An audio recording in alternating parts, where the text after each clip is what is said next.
This is a visit to the Andy Warhol Museum in Pittsburgh, Pennsylvania. The experience of visiting the museum starts with the parking garage across the street, where his artworks are featured outside the elevators and also inside on the control panel buttons, shown here in the lower right. There was also this major installation across from the museum, featuring works of the artist KAWS, as part of the special exhibit KAWS and Warhol, which was on at the museum at the time. Here's another view, and you can see that the enormous black sculpture was made of wood. So this is a view of the museum entrance. It opened in 1994, and it is the largest museum in the U.S. dedicated to one artist. The museum was created by the Andy Warhol Foundation, the Diaz Center for the Arts, and the Carnegie Institute, which operates it. Andy Warhol is considered one of the most important artists of the 20th century. His work explores the relationship between artistic expression, advertising, and celebrity culture, and it spans a variety of media, including painting, sculpture, photography, and filmmaking. And this is the wallpaper in the museum entrance hall. He was involved in performance art and theater, and also appeared in television shows and movies. Since his death, he has been a character in or the subject of several movies, documentaries, and books. He also started Interview magazine, which is still being published, and he was co-author on a few books. This is a scene in the expansive museum hall, as is this. The youngest of three brothers, Andy Warhol was born Andrew Warhola in Pittsburgh, Pennsylvania, 1928. His parents were working-class Carpatho-Rusin immigrants from Slovakia. When Warhol was only 13, tragically his father died in an accident. Andy is the baby on the right in this photo with his mother Julia and one of his brothers. Although he was outwardly gay at a time when most gay men were closeted, he was also a practicing Ruthenian Catholic. He regularly volunteered at homeless shelters in New York City and described himself as a religious person. This is a photo of the family's church in Pittsburgh. While in third grade, Warhol had Sydenham's chorea, also known as St. Vitus dance. It's a nervous system disease that causes involuntary movements and skin blotchiness. At times when he was confined to bed, he drew, listened to the radio, and collected pictures of movie stars around his bed. He described this period as very important in the development of his personality, skill set, and preferences. This is when he started collecting photographs of movie stars, and here is the autograph photo that he received from Shirley Temple. He earned a degree in pictorial design from the Carnegie Institute of Technology in Pittsburgh, which is now Carnegie Mellon. After graduation, he moved to New York City, where he became one of the most successful commercial illustrators, winning numerous awards. During the 1950s and early 1960s, he illustrated a great variety of commercial published projects and also designed department store windows. In 1955, the shoe company I. Miller selected him to illustrate their weekly newspaper advertisements. And this is a clipping of one of those ads. In his commercial work, he often used a process that he had discovered in college, and it created a signature style for his illustrations. The process combined drawing with the basic printmaking in several complex steps. First, he drew on non-absorbent paper, such as tracing paper, and hinged it to a piece of art paper, like a book. Then, using a nib pen, he inked over a small section of the drawing on the tracing paper, and then transferred the wet ink onto the absorbent art paper by closing the pages and lightly pressing or blotting. The process was repeated until the whole drawing was transferred. The method resulted in dotted, broken, and delicate lines. So these are some examples of shoe illustrations. This rendering of a female head is another example of his commercial work from the period. And this one is another example labeled Female Head Collage. In 1952, his mother Julia moved to New York to live with him, and it was she that actually created the decorative calligraphy in his early illustration and graphic works, using a distinctive, looping, delicate style. She also worked on a series of her own ventures and won several awards for her lettering, and this is an example of their collaboration. Their home was overrun with 25 cats, all of whom, bar one, were called Sam. In 1954, he self-published the book 25 Cats Named Sam and One Blue Pussy. On the left is the original drawing with lettering by Julia, and on the right, the book cover. And this shows another book called Holy Cats by Andy Warhol's mother. So in the early 1960s, he painted his first works based on comics and advertisements. He was drawn to the pop art movement, which began in Britain. He used hand-carved rubber stamps to create repetitive images, and also created a few series of works using hand-drawn silkscreens. Here are some examples of these early handmade pieces. This one's from 1961. It's called 3D Vacuum. And this painting is based on paint by numbers, which was a popular activity at the time. 3 Coke bottles, also 62, and S&H green stamps, same year. In the mid-1960s, 80% of U.S. households collected these green stamps. So this painting from 1961 is probably one of his first Campbell's soup can paintings. And in 62, he made a painting of each of the 32 varieties of Campbell's soups. These early canvases were all hand-painted, and the fleur-de-lis pattern ring in each can's bottom edge was hand-stamped. Regarding Campbell's soup, he said, "I used to drink it. I used to have the same lunch every day for 20 years. I guess the same thing over and over again."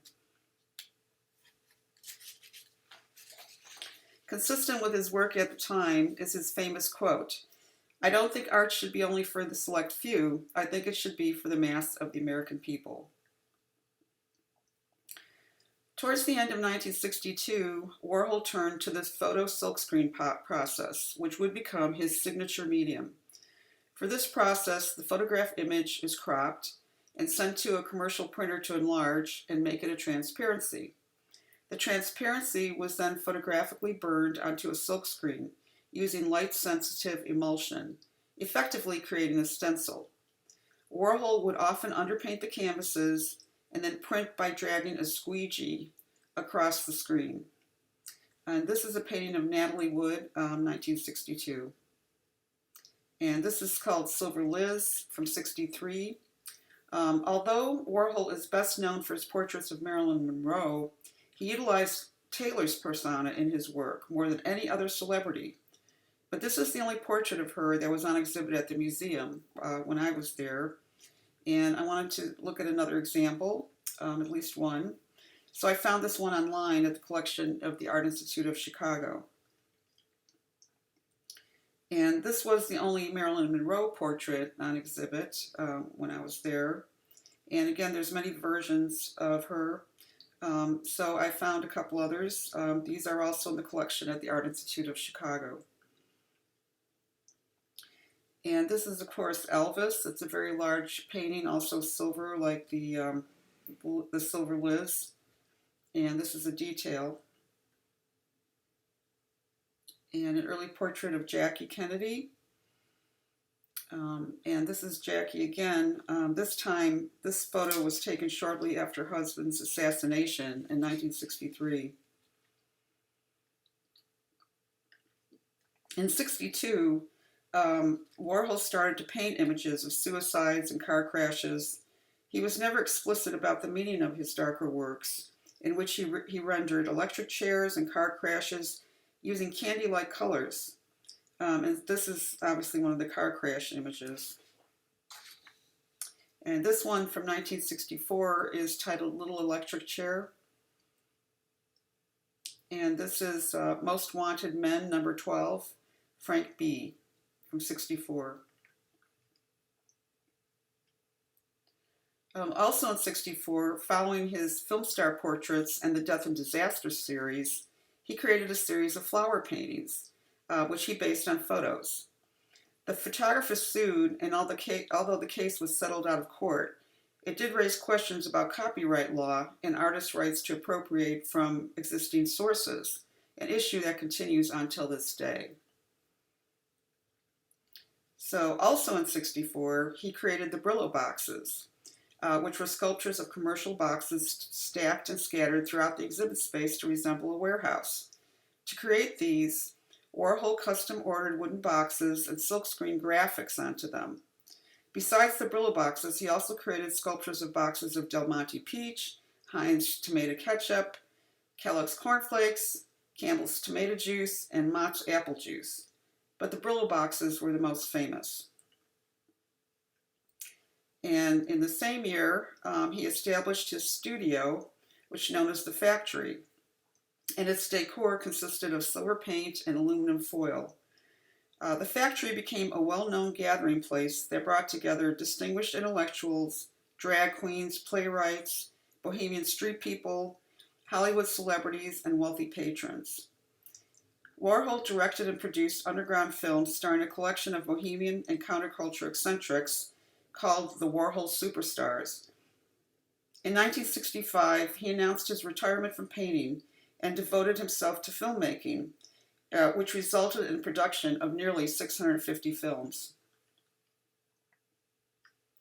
He also managed and produced the experimental rock band, the Velvet Underground, which included Lou Reed on the upper left in this photo and John Cale on the upper right. The band became part of his multimedia roadshow called Exploding Plastic Inevitable, which combined his films with the band's music. So an example of some of his film work is an 8-hour dusk to dawn single view of the Empire State Building recorded from a neighboring building.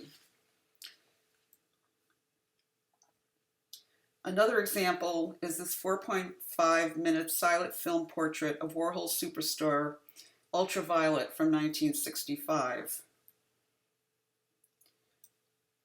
Visitors to the museum are invited to record their own several-minute silent portrait.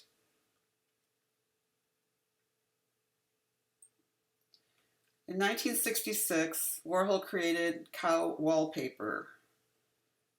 In the same year, he created the Silver Clouds Gallery, which consists of a room full of floating metallic balloons.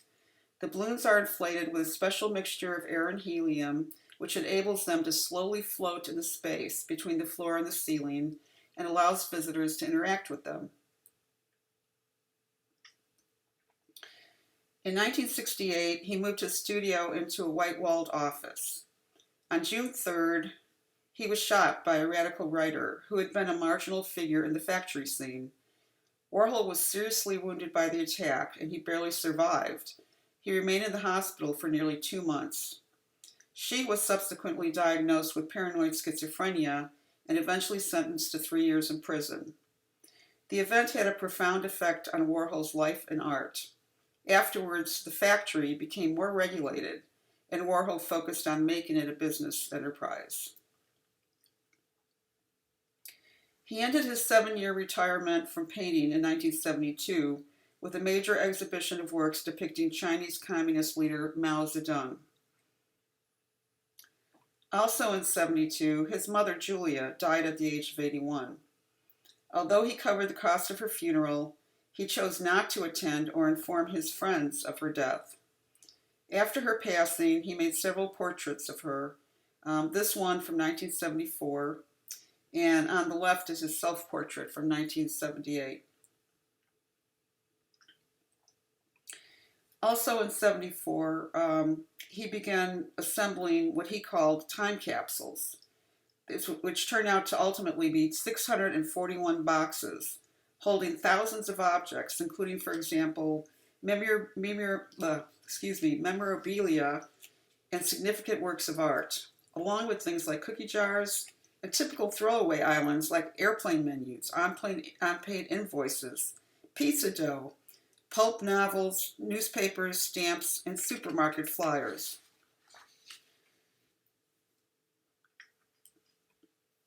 Many considered Warhol to have been first and foremost a portrait artist. The sum total exceeds over 1,000 subjects, many as part of his private portrait business. And here's just a few examples. On the left in this photo is John Richardson. He was an art historian and writer, and this is from 1974 portrait. On the right is one from 76, is Sonia Rykiel. She was a French designer and writer. And you'll recognize this. This was 75, Mick Jagger. And this is Willie Shoemaker. He was a champion jockey. For this 1977 piece, Warhol shot dozens of Polaroids of Shoemaker. So in the midst of painting all these portraits, in 1978, he experimented with what he called his oxidation paintings. These were metallic pigment in acrylic medium and urine on canvas. His friends and assistants collaborated on these, experimenting with both pattern and coloration. And this seems like a good time to point out that one of his famous quotes is, "Art is what you can get away with." Now back to a couple more portraits. This one from 1980 is of Martha Graham. She had a 70-year career as a modern dance choreographer and teacher. And this is actually a very lovely portrait, I think, set from 1983. It's of Ryuichi Sakamoto. Was a Japanese composer and musician. In 81, Warhol created the nostalgic Myths series, featuring icons of American culture, which can be at once both heartwarming and yet somewhat sinister. And this is, of course, The Witch, and this is 1981. They're all in 81. Howdy Doody, Uncle Sam.